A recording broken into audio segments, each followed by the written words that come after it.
14명이 라오스를 일주일 동안 방문했습니다. 해외 연수 과정으로 간 것입니다만 라오스에 가서 우리 백기원 선교사가 하고 있는 샤론 국제초등학교에서 라오스 선교사들과 만남의 시간도 가졌습니다.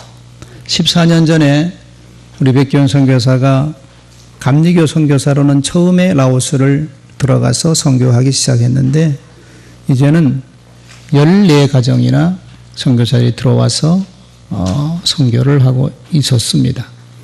13가정 선교사들과 함께 만나서 우리가 함께 기도하고 또 지방에서 준비한 선교비도 조금씩 나누고 그런 만남을 갖고 기도도 하면서 라오스 중요한 도시들을 우리가 돌아보면서 배우고 그리고 느끼고 기도하며 돌아오는 여정을 잘 마치고 건강하게 돌아왔습니다.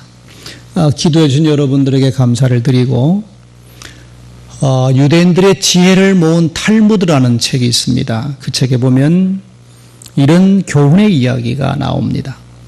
어떤 사람이 소원을 가지고 3년 동안이나 하나님 앞에 간절하게 기도를 드리고 있었다는 것입니다. 이런 모습을 보고 하나님께서 그 사람에게 나타나셔서 이렇게 말씀을 하셨답니다.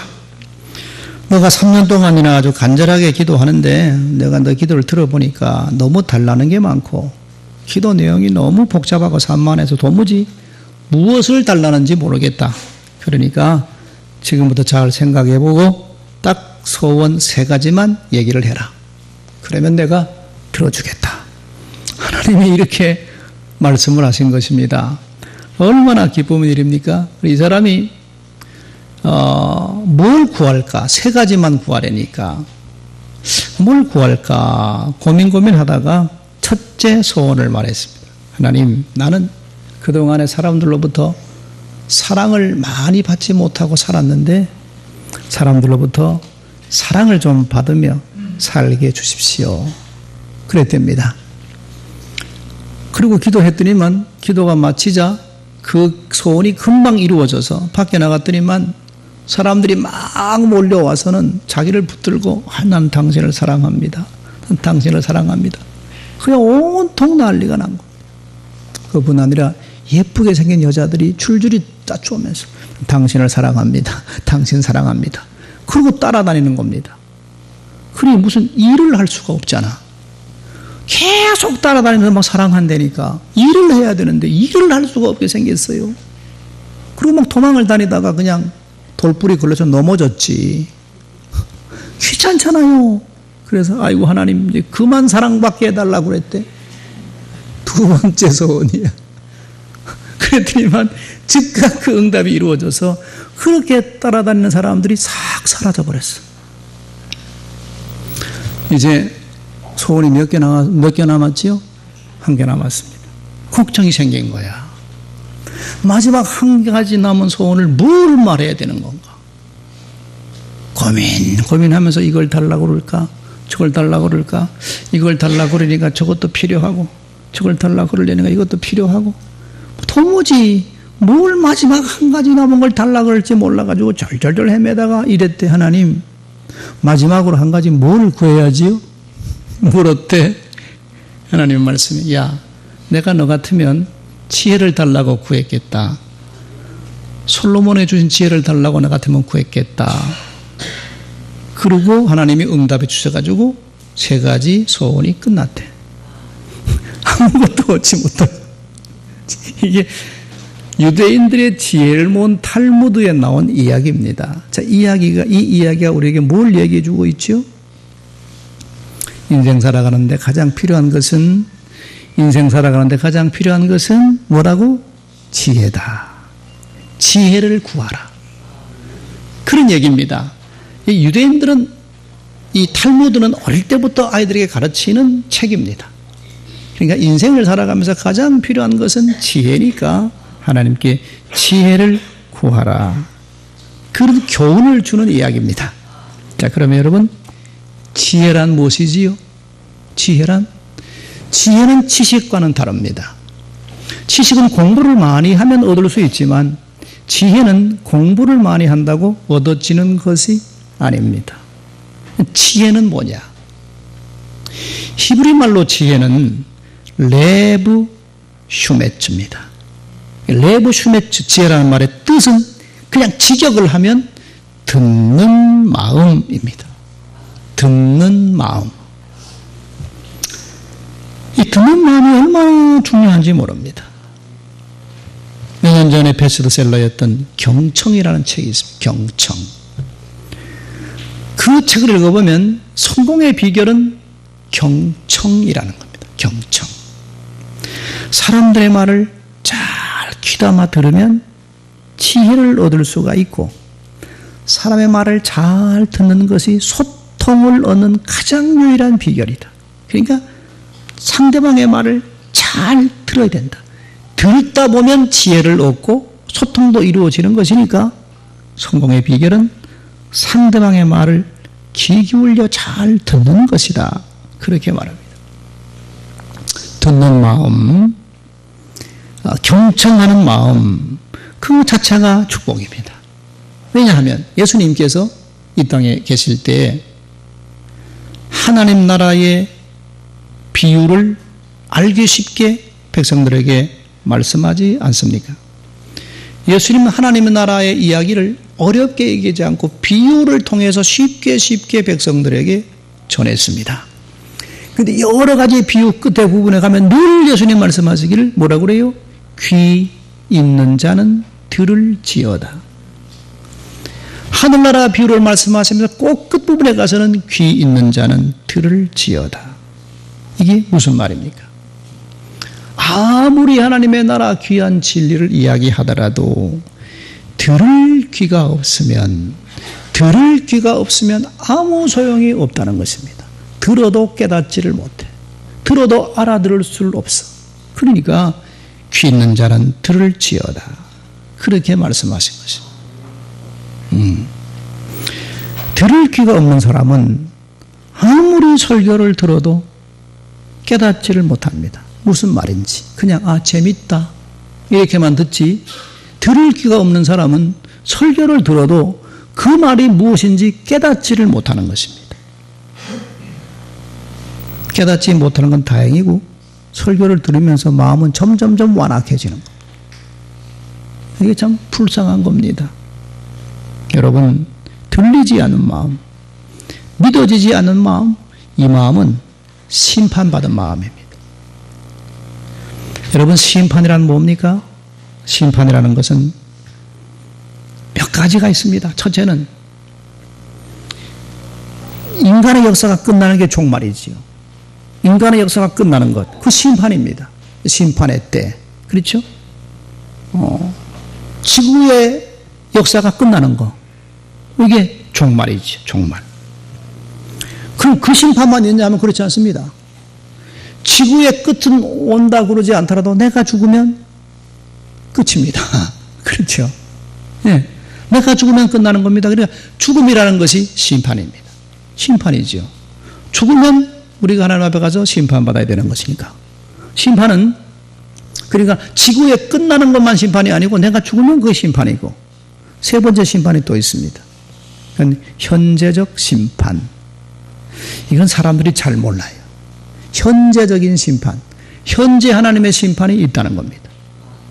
그럼 그게 무엇이죠? 현재적 심판은? 그게 뭐냐 하면 하나님의 말씀이 전해지고 있는데도 그 말씀을 깨닫지 못하는 것. 이게 성경 말하기를 하나님의 심판받은 마음이다. 그렇게 말해요. 안 믿는 사람들에게 아무리 복음을 전해도 믿지 않지요. 왜? 우리 말을 믿을 수가 없어. 들어도 깨닫지를 못해. 그러니까 그 마음은 이미 하나님의 심판을 받은 마음이다. 그게 현재적인 심판이다. 그런 얘기입니다. 왜 그러면 우리는 듣고 깨닫는데 저들은 못 깨닫냐 하면 하나님이 그 들을 수 있는 귀를 막아버렸기 때문이지요. 마음이 둔해졌습니다. 마음이 강팍해졌습니다. 그래서 들을 귀가 없습니다. 이게 현재적인 심판이다. 성경은 그렇게 말합니다. 많은 사람들은 하나님 말씀을 듣고 은혜를 받는데도 이 사람은 전혀 은혜를 받지 못해요. 이게 심판받은 마음입니다. 자, 그렇다면 여러분, 축복이 무엇이지요? 축복이라는 것은 하나님의 말씀을 들을 때 깨달아지는 것, 그게 축복입니다. 들을 귀가 있는 사람, 그 사람은 축복받은 사람입니다. 들을 귀가 없는 사람, 그 사람은 심판받은 사람이고 불쌍한 사람이지요. 예, 그러니까 들을 귀가 있다는 것이 얼마나 중요한지 모릅니다. 듣는 마음, 뭔가 배우려는 마음, 경청하는 마음, 그게 중요하다는 얘기입니다. 한 10년 전에 삼성전자 마케팅 팀장, 유통계를 총괄하던 전옥표 사장이라는 분이 있습니다. 이 사람이 자신의 30년간 노하우를 담은 책을 한 권 썼는데 그 책 제목이 참 재밌는 책입니다. 이기는 습관입니다. 이기는 습관. 제가 책이 제 제목 써서 이게 뭐 이기는 것도 습관인가? 그거 읽어봤더니만 이분은 이기는 게 습관이라는 겁니다. 이분의 책의 서론문을 보면 이렇게 말합니다. 이기는 것은 습관입니다. 한 번 이겨본 경험이 있는 사람은 계속 이깁니다. 계속 이긴 사람은 무슨 일을 당해도 이길 수 있다는 자신감으로 도전하기 때문에 늘 이깁니다. 그러나 실패해 본 사람은, 날마다 삶에서, 작은 삶에서 이겨내지 못한 사람은 어떤 일을 당해도 이겨낼 수가 없습니다. 이기는 것도 습관입니다. 이분 얘기예요. 그럼 이분은 그러면 어떻게 하면 이기는 삶을 살아갈 수 있느냐? 6가지를 얘기하는데 뭐 다 설명할 건 없고, 한 가지는 배우려는 마음이 있어야 된다는 것입니다. 배우려는 마음. 뭐 배우는 데는 윗사람 아랫사람 구분이 없습니다.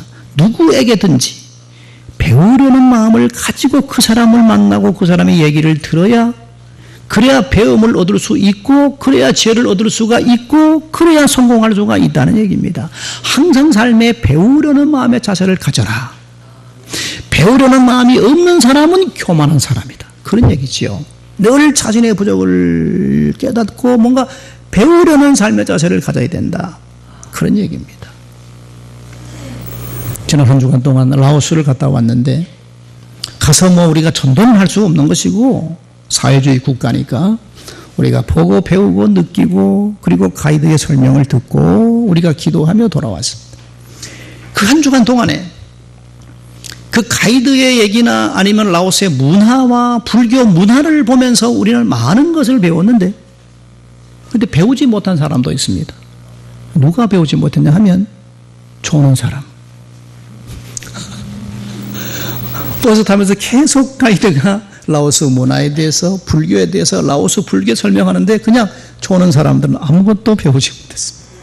그러나 듣고 보고 느낀 사람들은 새로운 것들을 배우지.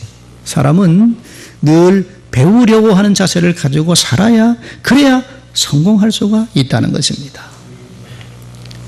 탈무드에 보면 또 이런 얘기도 나오지요. 가장 강한 사람이 누구냐? 가장 강한 사람은 자기 자신과 싸움에서 이긴 사람이다. 예. 참 나를 컨트롤하기가 어렵습니다. 내 마음이 내 마음대로 안 돼. 여러분 느끼잖아요? 작심삼일이라. 내 마음이 내 마음대로 안 돼. 내 마음이 컨트롤이 안 되는 거예요. 그러니까 누가 가장 강한 사람이냐? 자기 자신을 이길 수 있는 사람이 가장 강한 사람이라는 것입니다. 참 굉장히 깊은 교훈이지. 가장 행복한 사람이 누구냐? 탈무드에서 말하기를 자기가 가진 것을 가장 귀하게 여기는 사람이 가장 행복한 사람이다. 돈 많은 것 아니에요? 내가 가지고 있는 것을 가장 귀하게 여길 줄 아는 사람이 행복한 사람이다. 가장 지혜로운 사람은 누구냐? 모든 사람들로부터 배우려는 사람이다. 그 사람이 가장 지혜로운 사람이다. 그렇게 말했습니다. 오늘 본문을 보면 8절에 이렇게 말합니다. 루스드라에 발을 쓰지 못하는 한 사람이 앉아 있는데 나면서 걷지 못하게 되어서 걸어본 적이 없는 사람이다. 그러니까 이 사람은 태어날 때부터 다리가 안정뱅이가 되어서 걸을 수가 없고 걸어본 적이 없는 사람이라는 것입니다. 근데 9절을 보면 그런 사람이 바울의 말을 듣고 있었습니다. 이 사람이 누가 여기 데리고 왔는지, 왜냐하면 걸을 수 없는 사람이니까 누가 데려다가 바울 앞에 갖다 앉혔는지, 아니면 바울 사도가 찾아갔는지 모르겠는데, 하여튼 이 사람이 바울 사도 복음 전하는 걸 듣고 있습니다. 그래서 9절 하반절에 보면 바울이 주목하여서 구원받을 만한 믿음이 그에게 있는 것을 보았다, 그렇게 말합니다. 그러니까 바울 사도가 복음을 전하고 있는데 이 사람이 앞에 앉아서 자기의 말을 듣고 있는데 바울이 보니까 구원받을 만한 믿음이 그 사람에게 있는 것이 보였다는 겁니다. 자, 그럼 여기서 구원받을 만한 믿음이 뭔가? 그러면 구원받을 만한 믿음이 사도 바울 눈에 보였다는데 뭘 본 건가? 저는 이게 궁금했습니다. 왜냐하면 목회자니까 구원받을 만한 믿음이 보이는 건가? 구원받을 만한 믿음이 보이는 건가? 그게 보이면 얼마나 좋겠습니까? 근데 바울은 자기 말을 듣고 있는 이 사람을 보니까 구원받을 만한 믿음이 그에게 있는 것이 보였다는 것입니다. 그게 뭘까? 구원받을 만한 믿음은 뭘까? 모르겠습니다, 저는. 제가 천국에 가면 사도 바울을 붙들고 물어봐야 되겠어. 구원받을 만한 믿음이 보였다는데 뭘 본 겁니까? 그렇게 물어보고 싶은데, 자, 제 생각에는 구원받을 만한 믿음이 뭘까? 이렇게 생각한 겁니다. 구원받을 만한 믿음은 다른 것이 아니고 바울의 말을 집중해서 듣는, 그것이 바울의 눈에 특이하게 띄었다는 겁니다. 거기 모여온 많은 사람들은 그냥 대충 듣고 있는데 이 사람만큼은 듣는 자세가 달랐다는 얘기죠. 듣는 자세가 달랐습니다. 보니까 자기 말을 뚫어지라 듣고 있는 것입니다. 이걸 보고 바울이 10절에 보면 큰 소리로 너의 발로 일어서라. 그랬더니만 이 사람이 일어나 걷는 겁니다. 근데 이 사람 어떤 사람이죠? 나면서부터 걸어본 적이 없는 사람. 아니, 걸어본 적이 없는 사람이 바울이 너의 발로 일어나 걸어라. 그러니까 일어나 걸었다는 얘기입니다. 이게 도대체 어떻게 가능한 것입니까? 여기서 우리가 한 가지 생각할 것은 구원받은 믿음이란 집중해서 하나님의 말씀을 듣는 사람입니다. 듣는 사람. 여러분, 제가 매주일 설교하지만 여기 보면 설교 말씀을 집중해서 듣는 사람이 있습니다. 그런데 그런 사람들 삶을 보면 조금씩 변화합니다.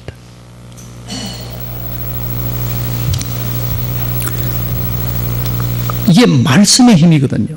말씀을 집중해서, 말씀을 몰입해서 듣다가 보면 그 말씀이 나도 모르게 내 생각을 바꾸고 내 마음을 바꾸고 내 행동이 바뀌어지고 내 얼굴빛이 달라집니다. 이게 말씀의 힘이라는 것입니다. 그래서 히브리서 4장 12절에 보면 이렇게 말합니다.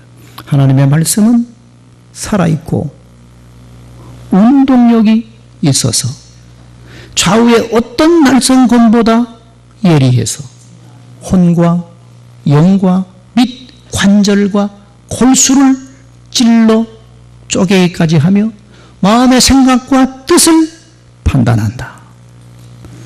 하나님의 말씀은 우리의 혼과 영만 바꿀 뿐 아니라 우리의 관절과 골수까지 찔러 쪼갠다. 이게 말씀의 힘이잖아요. 그렇게 말합니다. 그러니까 우리가 지난주에 설명했지만서도 에스겔 골짜기의 마른 뼈들에게도 말씀이 들어가니까 뼈들이 연결되고 힘줄이 붙고 인대가 붙고 살이 붙고 그리고 하나님의 생기가 들어가서 생명이 되잖아요. 이게 말씀의 힘입니다. 말씀은 우리의 혼과 영뿐 아니라 우리의 관절과 골수도 변화시킨다.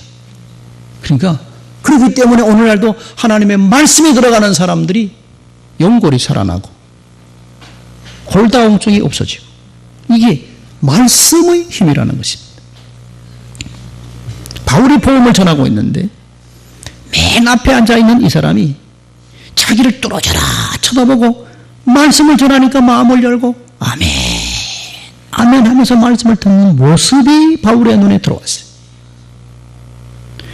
그 모습을 보고 바울이 너의 발로 일어나 걸어라 그랬더니만 이 사람이 벌떡 일어나 걷는 겁니다.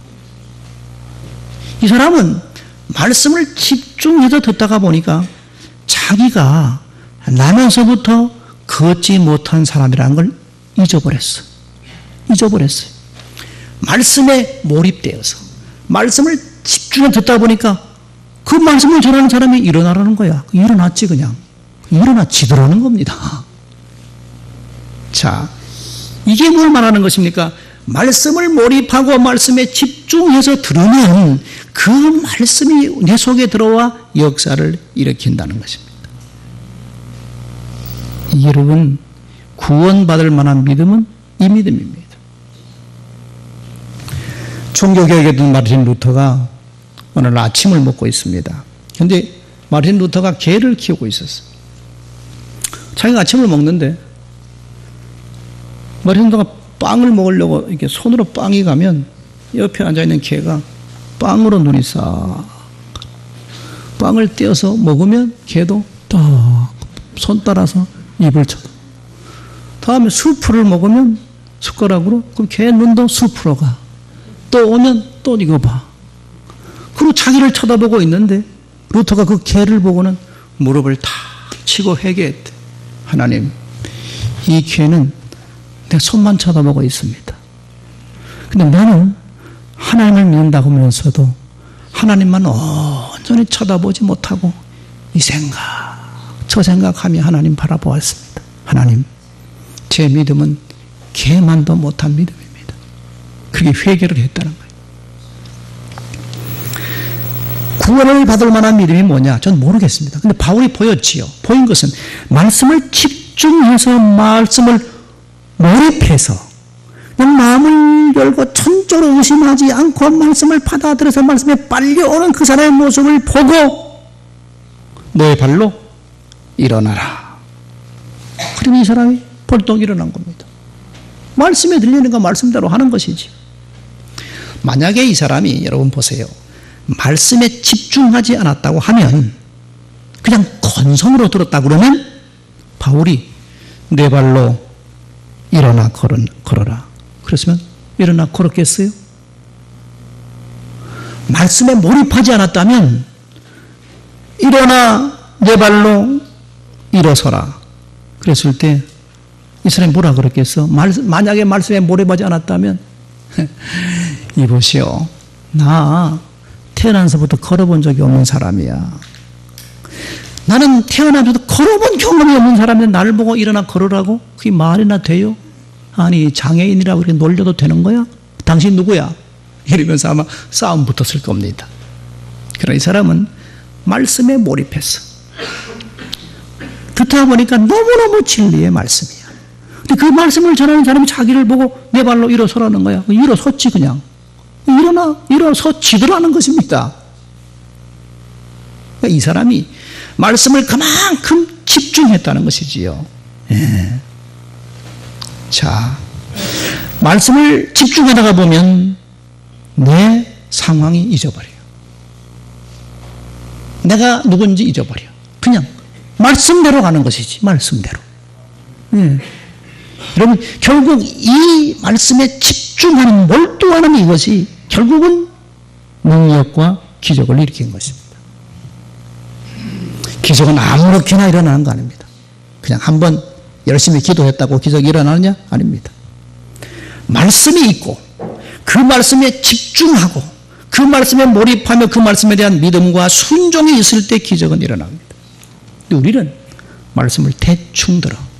말씀을 들어도 이건 안 돼. 이건 돼. 이게 옛날 얘기야. 이건 소설 같은 이야기야. 그리고 우리가 쳐버리기 때문에 말씀을 우리가 집중해서 몰입되지 못하기 때문에 우리에게는 구원받을 만한 믿음도 없고 말씀은 있는데 말씀대로 되어지는 역사가 일어나지 않고 있는 것입니다. 여러분, 우리의 생각을 버려야 돼. 얇은 경험, 얇은 지식, 그거 버려야 돼. 성경에 있다고 하면 있는 것이고, 하나님이 될 수 있다면 될 수 있는 것이고, 가능하다면 가능한 겁니다. 다른 건 아무것도 묻지 말아야 돼. 말씀은 여러분 세상 지식이 아니에요. 말씀은 교훈이 아닙니다. 말씀은 그 자체가 능력이요 생명입니다. 너의 발로 일어서라. 그 말씀이 그냥 믿고 아멘하고 일어서니까 일어나 지도라는 것이죠. 걸어본 적이 없는 사람이 그냥 말씀에 심취돼 일어난 겁니다. 그러니까 일어서 지도라는 것이죠. 자, 이것이 구원받을 만한 믿음입니다.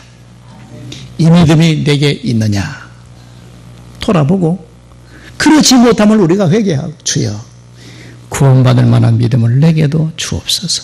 오직 하나님의 말씀에 몰두하게 해 주옵소서. 그 말씀이 나를 지배하게 해달라고 기도해야 됩니다. 하나님 말씀이 내 생각을 지배하고 내 마음을 지배하고 내 삶을 지배해달라고 우리가 말씀에 집중해 몰입하면 말씀이 내 속에 들어와 역사하는 그런 능력이 우리들에게도 나타날 줄 믿습니다. 기도하십시다. 하나님, 오늘도 우리들에게 세상의 말씀이 아니라 하나님의 말씀을 들려주시니 감사합니다. 우린 하나님의 말씀을 듣고 살아가지만 때때로 믿음이 부족해서 하나님 말씀을 그대로 믿지 못하고 그저 하나의 지식으로, 하나의 좋은 교훈으로 이해해버릴 때가 많았음을 고백합니다. 용서해 주옵시고 늘 말씀에 집중하고 말씀에 몰입해서 말씀이 내 삶을 지배해서 하나님의 살아계신 능력을 나도 맛보며 살아갈 수 있도록 은총 베풀어 주옵소서. 예수님 이름으로 기도드립니다. 아멘.